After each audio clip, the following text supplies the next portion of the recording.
আজকে থেকে আবারও কন্টেন্ট মনিটাইজেশন সবার প্রোফাইলে দিয়ে দিতেছে। জি, আজকে থেকে আবারও নতুন আপডেটে যারা এখনো কন্টেন্ট মনিটাইজেশন পান নাই, যারা পাইবেন বলে দীর্ঘদিন কাজ করে যাইতেছেন, অনেক আশাভুক্ত আছেন। আজকে থেকে কিন্তু সকাল 6টা থেকে কন্টেন্ট মনিটাইজেশন সবাইকে দিয়ে দিতেছে।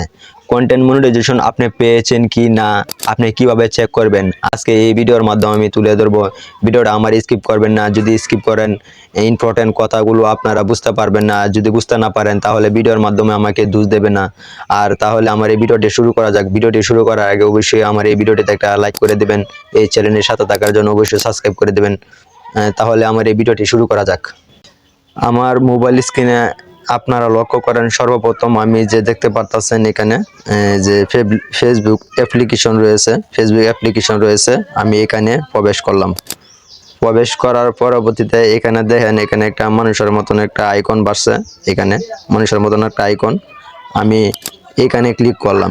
এখানে ক্লিক করার পরবর্তীতে আপনারা দেখেন এখানে একটা ইন্টারফেস শো করতেছে, প্রফেশনাল ড্যাশবোর্ড বলে একটা অপশন আছে।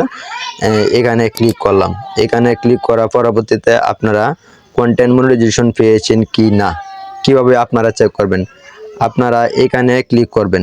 দেখেন এখানে ক্লিক করবেন। এখানে ক্লিক করার পরবর্তীতে আপনারা একটু বামে একটু স্ক্রল করবেন। বামে স্ক্রল করার পরবর্তীতে এখানে দেখেন একটা মনিটাইজেশন বলে একটা অপশন রয়েছে। এখানে আপনারা ক্লিক করবেন। এখানে ক্লিক করার পরবর্তীতে দেখেন এরকম একটা ইন্টারফেস শো করবে আপনাদের। এখানে লেখা আছে then your page is earn money, আমার পেজটা মনিটাইজেশনের জন্য যোগ্য আছে। দেন আমি নিচে দুটি স্ক্রল করি, দেন আমার এই পেজটিতে এখনও কন্টেন্ট মনিটাইজেশন আমি এখনও পাই নাই। আর আশা করতেছি অবশ্যই 2-1 দিনের ভিতরে আমার কন্টেন্ট মনিটাইজেশন দিয়ে দিবে। আপনারা এইভাবে চেক করতে পারেন আপনারা আপনাদের প্রোফাইল ও পেজের মধ্যে মনিটাইজেশন আসছে কি না। যাই হোক, যদি আমার এই ভিডিওটি ভালো লাগে থাকে অবশ্যই এই ভিডিওটিতে একটা লাইক করবেন এবং চ্যানেলটির সাথে থাকার জন্য সাবস্ক্রাইব করে দেবেন। নিত্য নতুন ভিডিও পেতে অবশ্যই আমার এই চ্যানেলের সাথে থাকবেন। দেখা হবে অন্য একটা ভিডিওতে।